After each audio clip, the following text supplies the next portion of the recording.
Hello, Scotty Nation, and welcome back to the portion here on Sports Talk here with the Highland Scotties. And today we're talking about the upcoming game here that we're getting ready for here as we head down to Dallas and get ready for this matchup here, the Big 12 Championship against Arizona State. It should be a good one, as these two teams will, of course, go head-to-head. Now, these two teams have seen each other before. Last year we played them, I believe, in the we played a regular season game with them, and I'm not for sure if I want to say we played against them in last year's title game. I could be wrong. I want to say that was probably Baylor or TCU or something like that. But it sounds, I think more like TCU. But anyway, I'm sure a lot of you will correct me down below in the comment section. But it's going to be a good game. We got some really this has been a really exciting year here. We could have another Heisman Trophy winner here for us. As you see, Avery over 1,899 yards, 26 rushing touchdowns. Bo not far from him, 1,754 with 16 rushing touchdowns. Amazing backfield there. I don't see how Coach Bonds does it, but he does, with a two-headed backfield there. And of course, you got Dumars, Finney, Benson, Good, Parks, all doing very well for themselves. No one, in least receiving wise, went over 1,000 yards this year.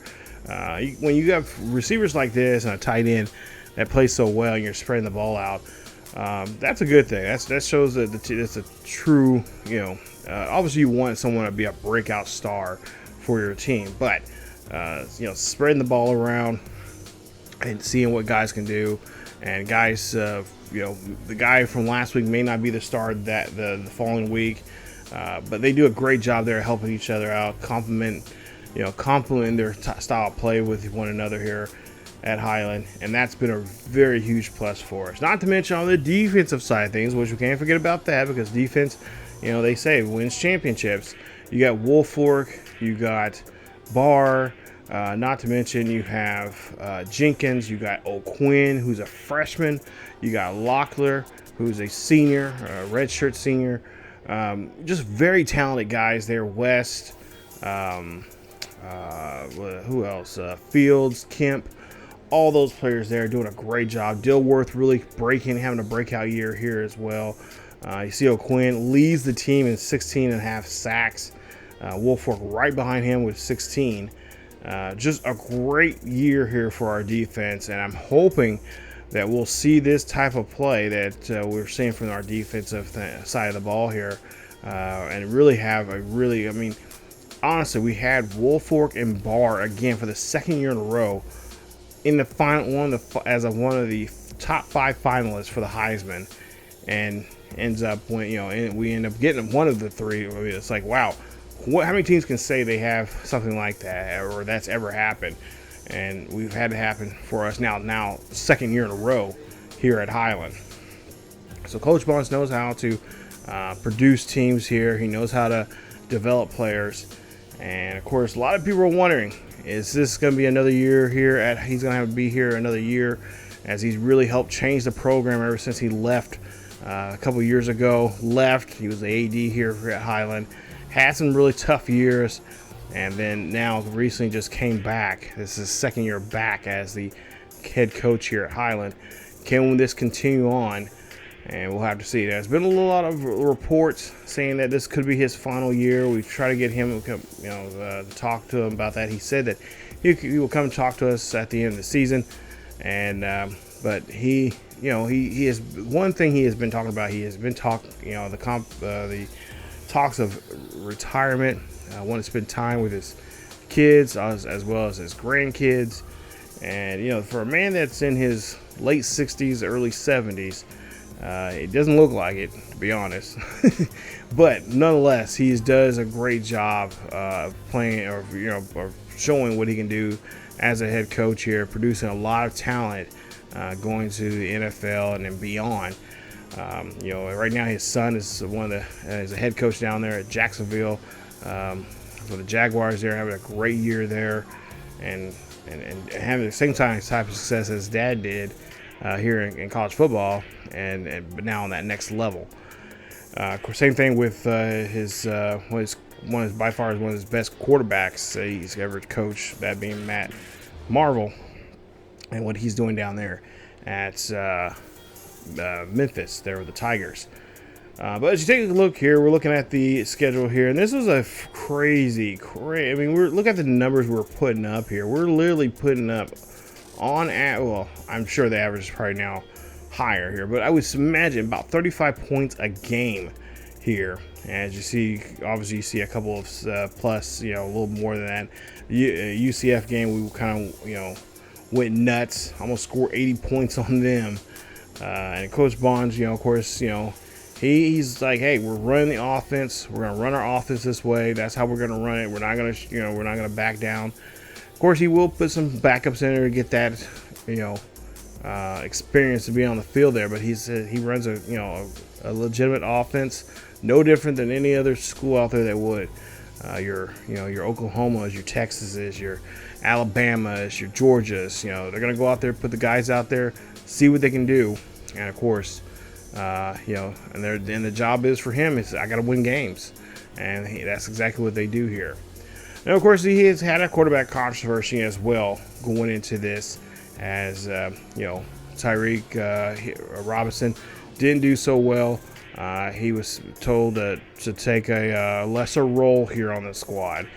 Now, there is a good chance that he will make an appearance in the college football playoffs here. But they're thinking of maybe using him as some kind of a gadget player. He was recruited as a quarterback and a wide receiver, so we could see him come in as a wide receiver role as well. We'll see how that goes. They say they got a few tricks up their sleeve here to do that. So we'll see how that goes. But as you see there, the Heisman Trophy, of course, the Heisman Trophy has not been, and of course, when I said that Avery won, I'm just saying hypothetically, if he did win, that's amazing. But again, you don't see too many teams with, three or more. In this case, we have three players who are the top, in the 5 spots there for the Heisman. Of course, Avery is seen like last year, one of the dark horses that could come in there and take it, but didn't, as Julian Bolden ended up taking that Heisman Trophy there.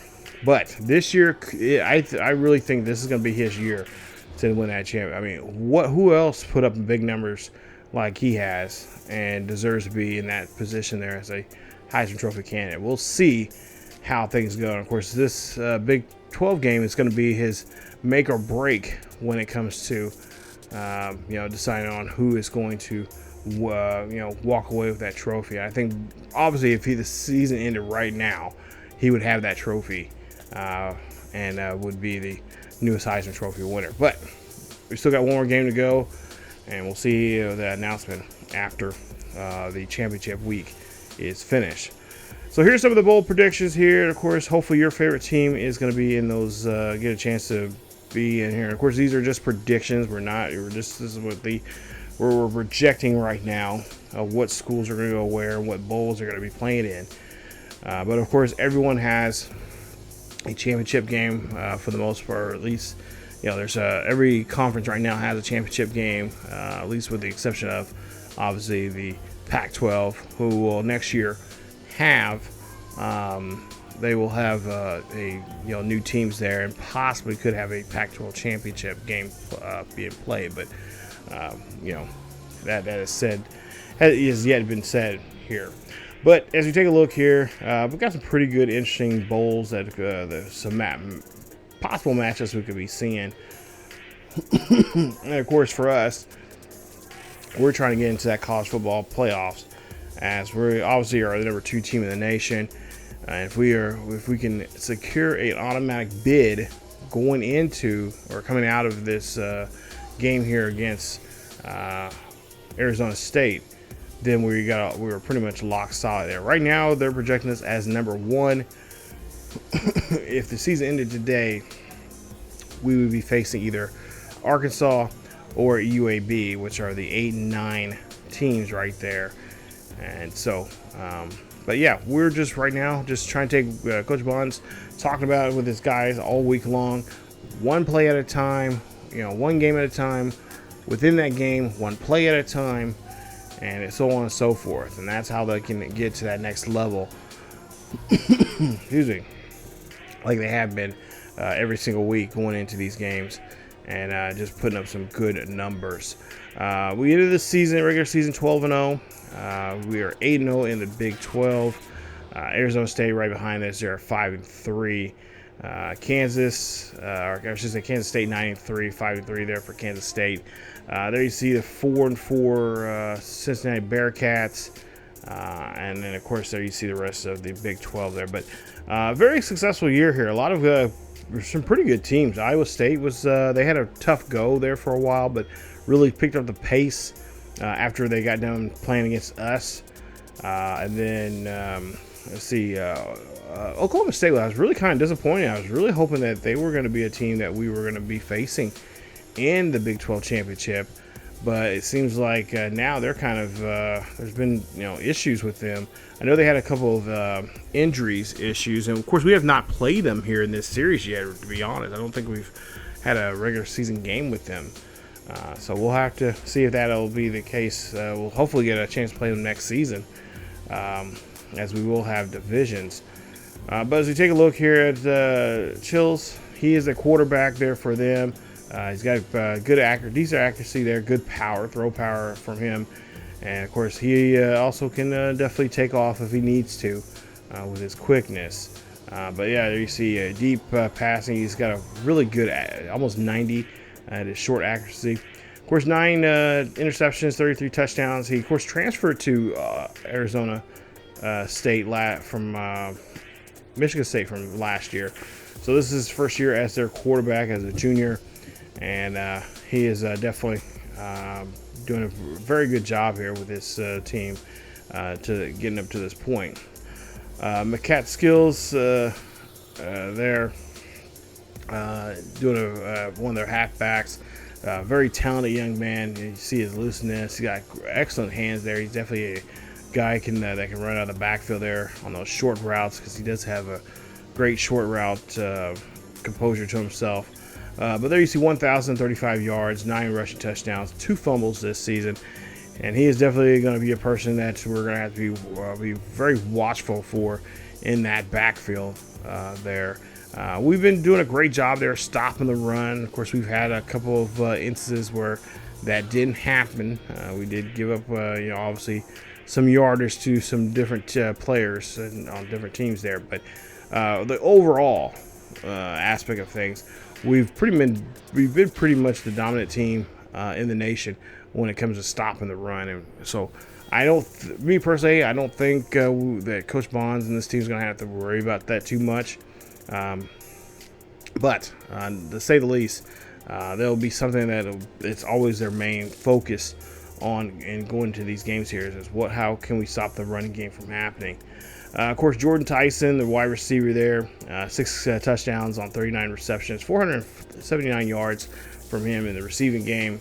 And of course, he is a deep threat wide receiver there from Allen, Texas, and we'll definitely be making sure we watch him.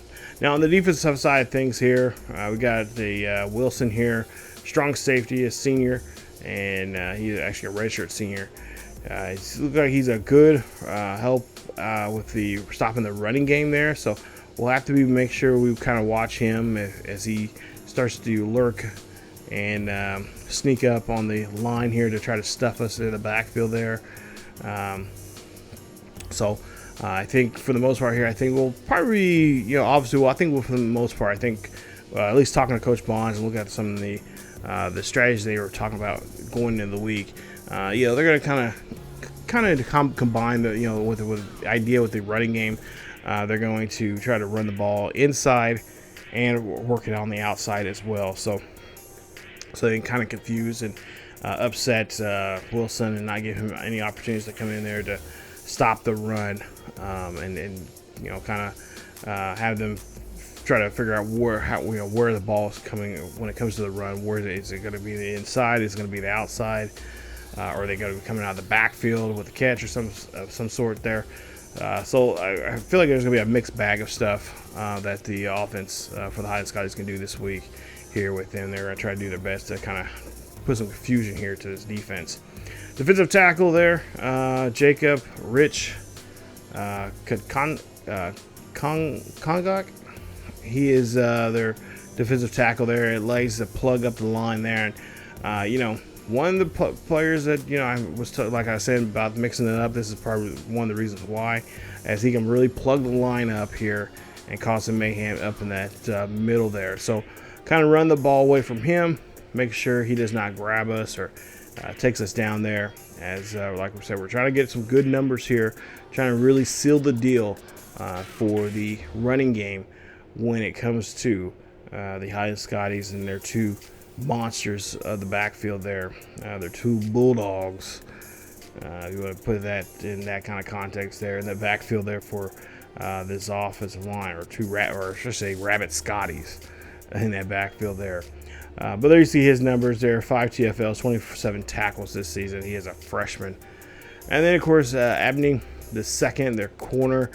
He is definitely going to be matched up pretty well here, probably with Parks. So this is going to be another game where it's going to be pretty tough to get the ball to Parks. Now, he is a normal dev, but even with some of the normal, we've seen some of the normal dev guys get their best on Parks there when it comes to coming off the line. And of course, talking to Coach Bonds there, we're asking him about that, like, why has that been an issue this year? And he says Parks had some minor injuries, some of the wear and tear got to him.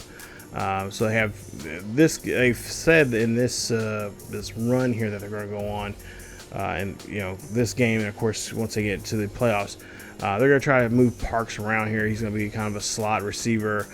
He may come on, may play as a third down or a third wide receiver, but they're going to kind of move him around in the formation and just see what works for him and not put so much pressure on him.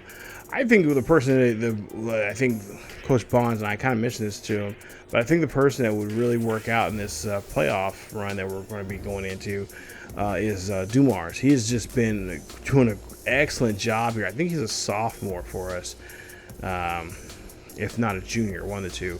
But yeah, he's been doing a great job there. He's really taken that role as the wide receiver one, even though he is wide receiver number 3 or 2. I think he might be 2. But we've been kind of putting him in that wide receiver 3 kind of role at times, and he's kind of did a great job there stepping up. So I wouldn't mind, me personally, I wouldn't mind moving him in that role and kind of, downgrading Parks. Parks does have some time. He gets some pretty good catches there. Obviously, our tight ends, he's always been excellent there. Finney's been just a workhorse there for us, especially in the red zone, getting himself open there. So, great opportunities here. Like I said, overall, I cannot be at all upset with these guys. There's been times where we've been throwing a lot of interceptions with both quarterbacks. That's just bad reading. Offensive line the offensive line, it's been great, but the offensive line has let us down at times as well, and which has been caused because of the interceptions there, getting blown up.